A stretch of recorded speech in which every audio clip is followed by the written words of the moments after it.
and welcome to Talk Art. I'm Sally Rain, and I'll be your host as we delve into the world of the artist and the art that's all around us.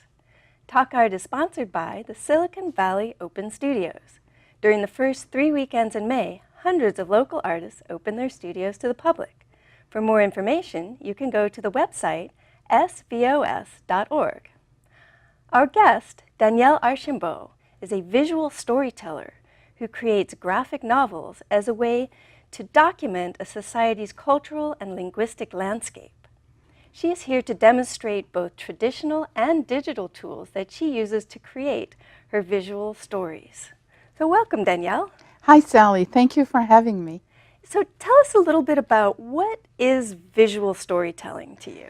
Well, visual storytelling is anytime you tell a story and you use visuals. For some people, it could be picture books, like writing children books. It could be travel books, also travel sketchbooks. In my case, I do cartoons, comic books, graphic novels, graphic memoirs. Well, interesting. Yes. So how did you get started in this process? Have you always been a visual artist? Well, not really. I was always interested in comic books and graphic novels. Read them since I was a child. It's very important in the French culture. We do that. We have a lot of artists who write for adults. So even when you're an adult, you read graphic novels and comic books. And then in 2009, Stanford University offered a course called Writing a Graphic Novel. It was in the continuing education program. And I took the class and I got hooked. And I decided from there that I wanted to do this, and I started writing books and doing art and teaching myself, actually. Well, interesting. So what is your background then? Well, my background is in linguistics. So I'm from Montreal, Canada. I was a tenured professor in the linguistics department until 1998. My specialty was speech technology, linguistics, neurolinguistics, and Quebec French. And I see what I do as a continuation of what I was doing as a professor, which is I educate and I document and I talk about culture and languages. So your graphic novels sort of build on what you were working before? Yes. First of all, my experience, when you teach, you tell stories all the time. So it's the same. I see that as the same thing. And also document and talk about things that are important to a society.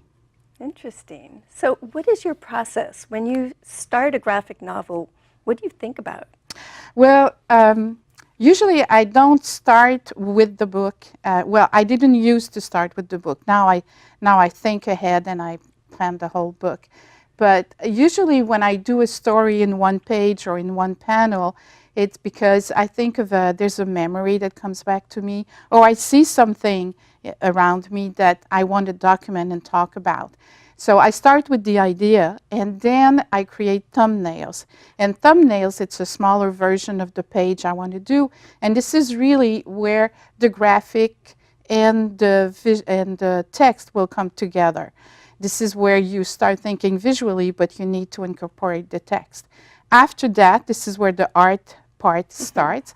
I do penciling and then inking with India ink, and then I do the coloring, and then I have to put the books together.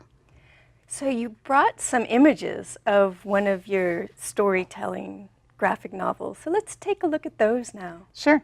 The first stories I started telling were from my childhood. So this is the second book. This is the cover of the second book of a series called Stairway Stories. These are stories that takes place in Montreal in the 1950s. And they're called Stairway Stories because Montreal is famous for its exterior stairways. We have a lot of them. And so what we see on the book is the two children, the two main characters are two young children starting school together. And this is a scene from fall, and fall is one of the best seasons in Quebec also because there's a lot of color. So this is the cover of this, the second book in the series. See, this one is an illustration that stands alone. I wanted to do this one because it's winter, and winter lasts for so long in Quebec. It's about 6 months.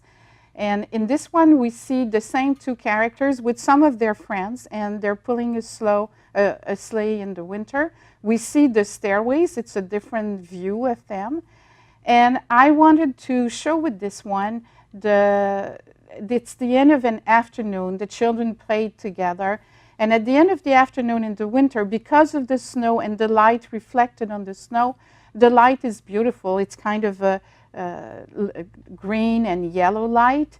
And I also wanted to put more light, so we see the light reflecting from the window inside. That gives a feeling of intimacy in this picture. It's beautiful. It looks like it just goes off into the distance. Is that what the neighborhoods look like? Yes, the neighborhoods. Well, it looked like that in the 1950s because they didn't collect the snow right away. Now they do collect the snow more quickly. So it's not quite so but piled up. Sometimes after, a snowfall, it looks like that. I really like the colors you have, like the yellows and the purples and the shadows. That's beautiful. Yeah, this is my memories from my childhood, those ones. This is another cover from the third book of Stairway Stories. And you can see the stairways again, but this time in the summertime. And because the stories talk about two children going to school, what you see them, they're having their first communion outfit, because the schools in Montreal in those years were all religious. All the public schools were religious, which is the big difference that I realized when I came here. When you talk about Catholic school, usually it's a private school. So this is very important in the life of the children, and the third book deals with that. It talks about this big event in their life, and actually the cover, although it shows that although it's a very serious event, the children are having fun and doing something they shouldn't be doing, which is roller skating with their first Yes. communion outfit. And the colors are very summer-like. Yes. Very nice. This is one page from the book. And this is where we really get into what comic books and graphic novels are about. You have the picture of the church, which takes a big place, and the story is about the children feeling that they are too. She feels that church is so important and grandiose, and she has to go to confession, which is really difficult, and. So she feels that she's insignificant, and the first panel shows that, a big church with small children at the bottom. So when you did the church, it's very detailed architecturally. How did you get that? Well, first I do sketch myself. I go on the street and I do some sketch, and then I keep going looking at photographs. So you do that by hand, and you use... I do that by hand. The coloring is done on the computer with Photoshop, but everything's done by hand. And actually, it doesn't look like that with the trees anymore, so I have to create the scene myself. Yes. This is an illustration that shows something that doesn't exist, that we don't do anymore in Quebec.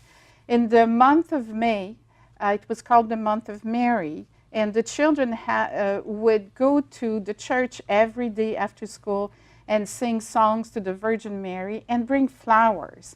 And I wanted to do this picture first to keep a memory of what used to happen during the month of Mary, and to show that although religion is something that's usually serious, that we can see that their children are having fun, they're singing. I'm going to put the lettering afterwards, so the lettering is not already on the picture. And the month of May is the beginning of, really the beginning of summer in Quebec. And we see that with the flowers. And in the month of May in Montreal, this is where the lilacs bloom. And to put emphasis on that, the lilacs are blooming outside of the panel. They're coming out of the panel to show. This is an example of where I get my inspiration. Every year, the United Nations declares a day, which is the Day of Women, on March 8th, and they have different themes. And that year, a few years ago, the theme was equality between men and women. And in Quebec, they adapted the theme as keys for everybody, keys for women and men. So it made me think of the keys of our roller skates when we were young. That doesn't exist anymore, I know. But what I wanted to do with this show that how the kids felt powerful and happy with their roller skates. So the first series of panel on the top, the first tier, we see 3 children and they're all doing the same thing. They're looking for the keys.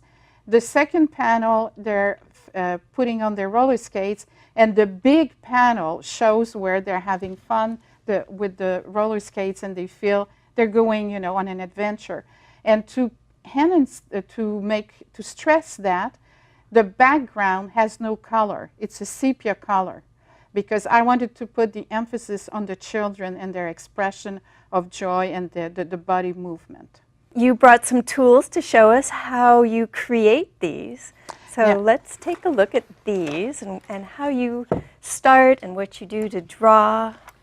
And here. Okay, so this is an example of another story that I've done. And this story is from a book called A Year Without a Drink. This is a story of a young woman in her late 30s who decided to stop drinking for a year. And she thinks that the biggest challenge will come from her, and she will realize that it comes from society around her. This page, it shows that one of the reasons she wanted to stop drinking, she wanted to lose weight. And we see on this page that she's putting on her jeans. They don't fit. She puts another page. It doesn't fit. She puts another one. It doesn't fit either. And then she's going to calculate in her head, while she hadn't drank for 242 days, count the calorie. She should have lost 14 pounds, and actually she put on 15 pounds. So this is at the end, this is what we see with the page when the page is completely done. But a page doesn't start like that. So I have first to plan. And with this one, okay, so what we see, we start with thumbnails. I talked about thumbnails before. So they're just small drawings, they're small like literally drawings, small. Very, very small. And the reason they're small and they don't have many details is that you don't get attached to them, and you can go to another. You can decide, I don't like that, I'm going to do something else. So for example, for this story, I had started with a story in 2 pages. I changed my mind. I did one. I thought it was more powerful in just 1 page. And you can see there's no detail, almost no text.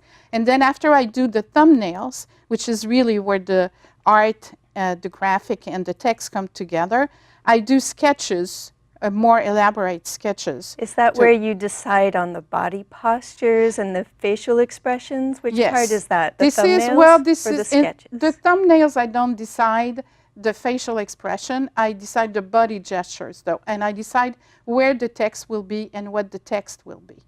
And when I start doing the sketches, this is when I look at the facial expressions. And then I do different, we can see on the next one, I do sketches for the page in particular, and sometimes also I go into what other stories I might want to work. Like for example, you see here, you can see there's an example where she's in the winter. So this is all before I start my page. This is before the artwork starts. So when I start my page, so this is the artwork. This is where I'm doing my art. And that's how big the page is. This is how, yes, and actually it's going to be reduced afterwards. The paper I use is very important, and I usually use, for the penciling, I use that kind of paper, which is professional paper, and it's 100% cotton, and what's important is that it's smooth. It's called plate surface. Plate surface. And the reason you need that, it's because on this page I'm going to do the penciling. I do the penciling, and then I do the inking on top of the penciling. And the ink is India ink. It's black, and you want the ink to stay at the surface of the paper and not to get absorbed by the paper. Yes. That's why you need smooth and not vellum, a texture. So the kind of tools I need, I always use a board, or sometimes I use a drafting table. And when I use the board, the reason I like using a board is that you can move the board wherever you want. You don't have to use. So, and because I'm going to do panels, I mark on my paper the lines where I need to make my panel, so I don't have to measure every time I do it. The kind of tools I use for the penciling, this is the kind of pencil I use. It's a 2H number 5, and I use 2H because I do the inking on top of the penciling. I'm going to have to erase, so I need something that's really pale and that's not going to shed a lot of graphite on the paper. So it's a hard pencil and it's a very fine point. Very fine point, yes. And then the first thing I do is I mark all the space around the page. I use a square edge, and then I do the lines for around each of the panel. And after I do the line, I start doing the characters, and then I use a special tool, this one, to do the lettering. It's called a lettering guide, and the way to use it is that you use it with a square edge, you balance it, and then I'll do it at bottom here. You do lines like this, going back and forth. So it measures it out Yes. for you? Oh, yeah, that's and then nice. I can put it aside, and then I can see I'm going to write my name in it. I have a guide.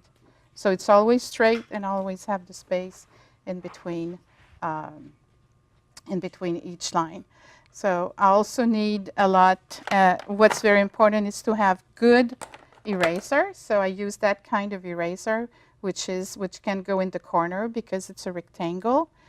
And I also use this kind of eraser, which is a triangle eraser.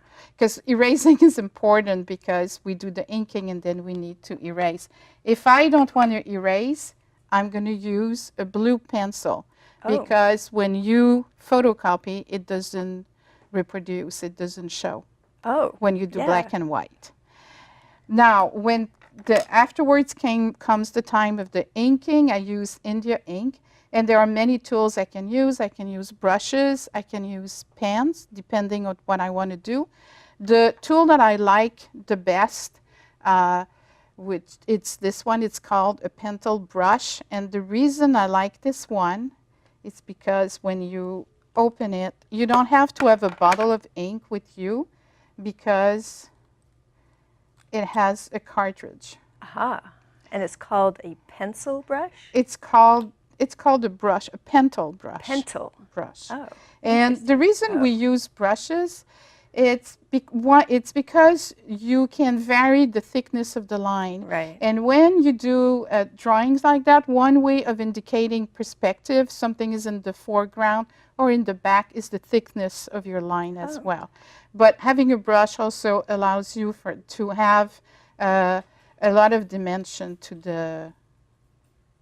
For example, when I do this, it's a lot more dynamic. But if I want to have a straight lines, like for the edges and for the lettering, I'm going to use microns. And microns are technical pens. And you have, when you use a micron, you have the same thickness all the way through. Tell us a little bit about the colors that you use. So for coloring, if I do it traditionally, I use watercolor or I use brush markers, brush pens like those, like Tombow, or a brush on one side and a pen on the other side. And I can put water with them. But what I like the best right now is liquid watercolor. This is what we have here. And the reason liquid watercolor is very useful when you do a book, it's because when you do a book and you're going to have the same characters or the same setting coming often in your book, sometimes you want to have the exact same color. And with watercolor, traditional watercolor, it's difficult. So one way to do it with liquid watercolor is that you can create a formula. Like I take 3 drops of red, 2 drops of yellow, and 5 drops of water, and I'll always have the same color. So let's really quickly take a look at some of the other images that you brought. Okay, I get inspiration from life around me as well. So people at my age, what we find out is that the children are leaving home. They're very happy to leave the house and to live independently, well, they think. And sometimes they call and we find out that they're not really living independently. This is an example. This is when I published this picture, my daughter told me, Mom, you have to put on your website that it's not me because I never said something like that. So the following one, the one we're going to see afterwards, this one, she called me and she said, okay, I did say that. I like this illustration because the joke is in the text. The girl is calling her mother. She wants to make a beef bourguignon, and she's asking her if she absolutely needs beef. But this is an example of that in cartooning, text and pictures don't repeat each other. So although the joke is in the text, if you look at the clock, she's calling her mom about dinner. It's already 6 p.m. If you look at the vegetables, they're all rotten. And if you look at her expression, she's not even panicking. She's completely disinvolved about it. The next one, this is an example. This is based on my son, although he never did that, but that would be easy to imagine that. It's when the children, they don't call you, they wait. And in this case, he waited so much that he missed Mother's Day and went into Father's Day. And again, the visuals show that he doesn't care about it, he just thinks it's funny. This is, I use Photoshop to do, to work, and especially with the color, but you can do a lot of things with Photoshop. This is the cover of the book, A Year Without a Drink, and this is the first inking. After I ink, I scan, and then I put it in Photoshop, and this is the first time I scanned it, and you can see what's going to happen. Pay attention to the glass, the mouth of the character and the cat, and then I did some corrections, and this time the glass is in black. The woman has a different expression on her face, and the cat is drinking this time out of the bottle, and then we see what it does. I did the watercolor, and it's wow, look at that. So it's done with watercolor. That's amazing. Now, so you put the watercolor in using the computer? No, I watercolor. I did correction using black and white, and then I put the color on myself. And this is an example of another story that takes place in California. And this time I did the color digitally. See, I scanned my black and white pictures, and then I did the color digitally. But the advantages of that, of doing it digitally, is that I can decide, for example, because I put it on a different layer, that I don't like this color, I can go choose another color and change it very quickly. Wow. And so I can do also things with the text. So there are things that we can do with Photoshop that you wouldn't be able to do. So how did you select just the jacket? Oh, this is a tool. This is a wand. This is the tool that's here. It's called a wand tool, and you can select a magic wand. And the other thing I can do with with Photoshop is, for example, the picture we showed before, I can use the same background with and having two story. If I have a story in two panels, I can use the same background and put the characters together. So let's look at this one. This is a story that has two panels. This is the background. These are the characters. They are on different layers. And see, I can hide the characters if I want. Oh, look. Because they're done differently. I can hide the text, and actually I translated this one, and I can bring the text back. So this looks like the panel. This is the first panel, but see, if I have the second panel, it's the same background, but the characters are in a different position and they're doing something else. What's great about this also is I can experiment that. Let's see, I select this layer, and I have my characters here, and they're kind of in the same position as in the first panel. Well, something I can do is I can take them and decide that I want to bring them forward. So I'm gonna, oh, here it is. Here, I can do something like that. And then I can, oops, no, I don't want to do that. Undo. Oh, that's what I love about computers. Undo, you can't undo with watercolors so easily. So I can bring them Very nice. at the front of the picture, and it gives a different feeling. And you could also change the background a little bit? I could change the background, between? I could add shadows, I could do a lot of things, and I can change, for example, with the text here, I can decide that I can move the text, but I can also decide that it's going to be bigger if I want to put emphasis, for example, on what she just said. A good cold beer or something like that. But there is a lot of things we can do with Photoshop, which is great. That's great. And so you have these layers already created and you put them together. Very interesting. With Photoshop. Well, interesting. So tell us a little bit about your teaching. Well, I started teaching not very long after I finished class.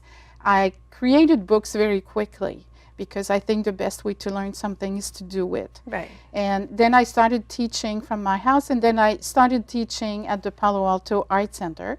And I teach, first I was teaching graphic memoir, and now I teach visual storytelling because people can come with and choose if they want to do picture books or if they want to do adult books or travel books.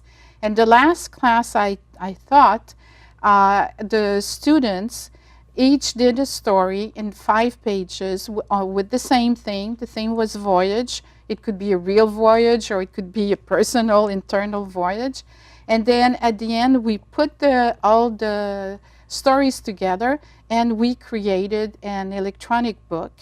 This is what we have here. And you see the title is Voyage, so we have a lot of suitcases, and the stamps on the suitcases are excerpts from the stories that the students wrote. And the students used, some of them used completely traditional tools, and some of them used completely digital. They did not even do penciling or inking. Some people, not always a Wacom tablet, some people worked on an iPad.